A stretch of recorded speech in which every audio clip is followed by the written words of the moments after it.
বন্ধুরা, একটিবার এই গল্পটি শুনে দেখুন, আপনার চোখে জল এনে দেবে।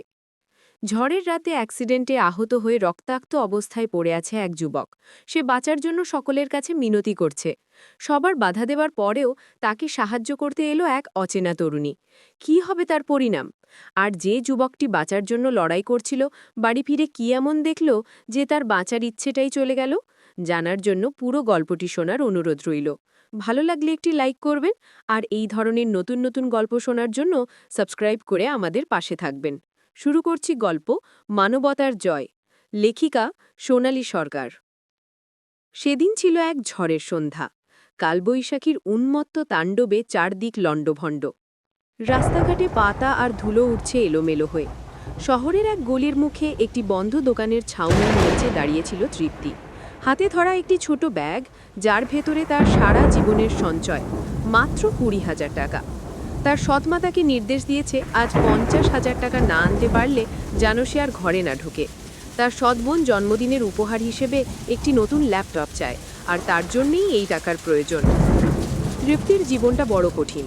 ছোটবেলায় মাকে হারানোর পর বাবা আবার বিয়ে করেন।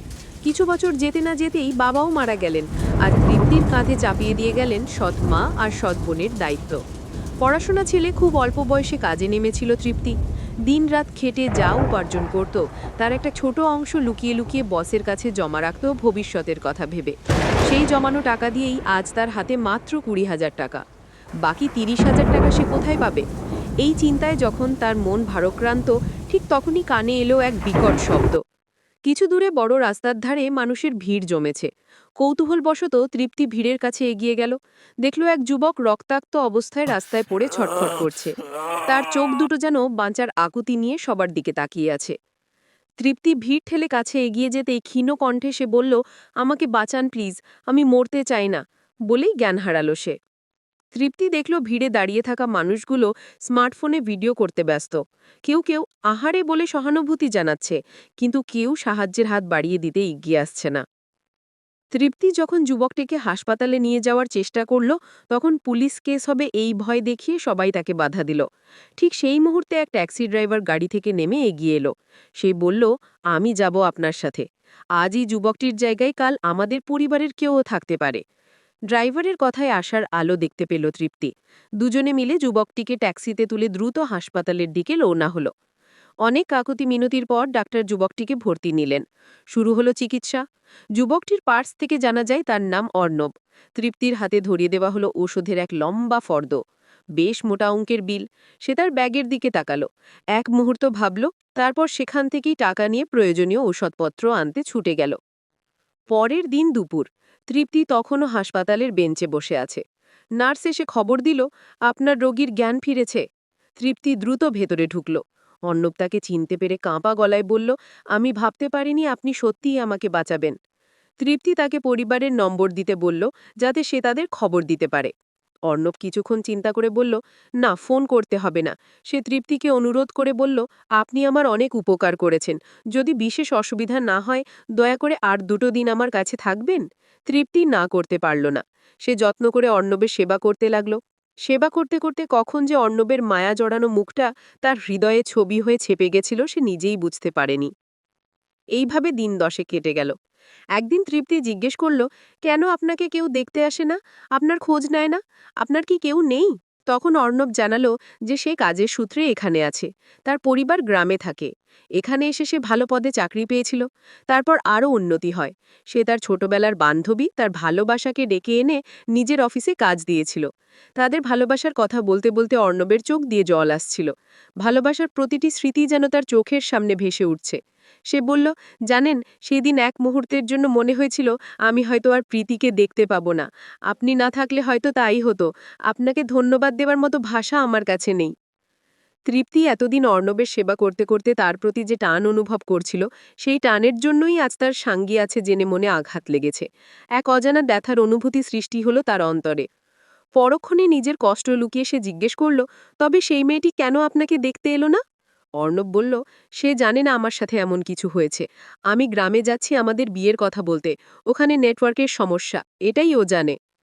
অর্ণবকে বাঁচাতে গিয়ে তৃপ্তির ঘরের দরজা হয়তো চিরকালের জন্য বন্ধ হয়ে গেছে।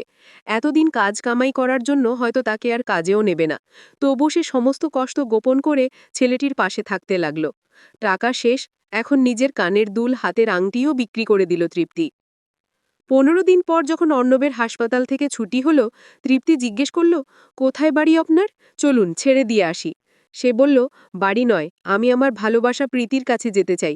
তাকে নিয়েই এবার গ্রামে যাব, সুস্থ হয়ে বিয়ে করে ফিরব এখানে। তারা মেয়েটির ফ্ল্যাটে গেল। ফ্ল্যাটটি সেই অর্ণবেরই দেওয়া, তাই তার পার্সে একটি ডুপ্লিকেট চাবি রাখা ছিল। সে তার বান্ধবীকে সারপ্রাইজ দেওয়ার জন্য চাবি খুলে রুমে প্রবেশ করেই চমকে উঠল। সে দেখল তার ভালোবাসা অন্য কারো কোলে মাথা দিয়ে শুয়ে আছে। অর্ণবকে দেখে তারা হুড়মুড়িয়ে উঠে বসল। হুইলচেয়ারে বসে এসব দেখে অর্ণব কিছু বলার অবস্থায় ছিল না। প্রীতি কিছু বলতে চেষ্টা করতে অর্ণব তৃপ্তিকে ইশারা করে বলল, আমাকে এখান থেকে নিয়ে যান।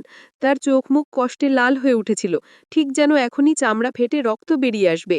তৃপ্তি কোনোমতে অর্ণবকে তার ফ্ল্যাটে নিয়ে গেল। তাকে ভিতরে নিয়ে বসাতে ভীষণভাবে ভেঙে পড়ল সে। তার কান্না কিছুতেই থামছিল না। অর্ণবকে সান্ত্বনা দিতে তৃপ্তি তার মাথাটা নিজের কোলের কাছে টেনে নিল। এখন অর্ণবের মধ্যে আর বাঁচার ইচ্ছে নেই। তৃপ্তি জোর করে তাকে মাথা ধুইয়ে দেয়, খাইয়ে মুখ মুছিয়ে দেয়। এইভাবে আরও 15 দিন কেটে গেল। চেকআপের পর ডাক্তার বলেছেন এখন সে একটু আধটু চলাফেরা করতে পারবে। এবার তৃপ্তির ফিরে যাওয়ার পালা। ছেড়ে যেতে মন চাইছে না, তবুও বুকে পাথর চেপে তৃপ্তি তাকে বিদায় জানাতে এসে বলল, আপনি এখন ঠিক আছেন, আমার দায়িত্ব শেষ, তবে আমাকে এবার বিদায় দিন। ওই ঘটনার পর থেকে অর্ণব তৃপ্তির সঙ্গে তেমন একটা কথা বলেনি। এখন তাকে চলে যেতে দেখে থাকতে না পেরে তৃপ্তির হাতটা টেনে ধরল সে। তার দু চোখ দিয়ে অঝরে জল গড়িয়ে পড়ছিল। সে তৃপ্তিকে বলল, না, তুমি যেতে পারো না। আমাকে এইভাবে একা ফেলে কিছুতেই যেতে পারো না তুমি। যদি যেতেই হয় তবে আমাকে একটু বিষ এনে দিয়ে যাও। তুমি চলে গেলে আমি কি নিয়ে বাঁচব? এ কথা শুনে তৃপ্তিও কেঁদে ফেলল। তারপর দুজন দুজনকে জড়িয়ে ধরল। তৃপ্তি বলল, তুমি কি একটুও বুঝতে পারোনি যে তোমাকে এইভাবে ফেলে যেতে আমার কতটা কষ্ট হচ্ছে? বড় মায়া জড়িয়ে আছে তোমার এই দুই চোখে। অনেকটা ভালোবেসে ফেলেছি তোমাকে নিজের অজান্তেই। অর্ণব সুস্থ হয়ে তৃপ্তিকে বিয়ে করে বাড়িতে দেখাতে নিয়ে গেল। সেই দিন কালবৈশাখীর ঝড়ে যার জীবন বাঁচিয়েছিল তৃপ্তি, সেই জীবনই তাকে এক নতুন জীবন দিল। মানবতা আর আত্মত্যাগের বীজ থেকে জন্ম নিল এক নতুন প্রেম, এক নতুন জীবন।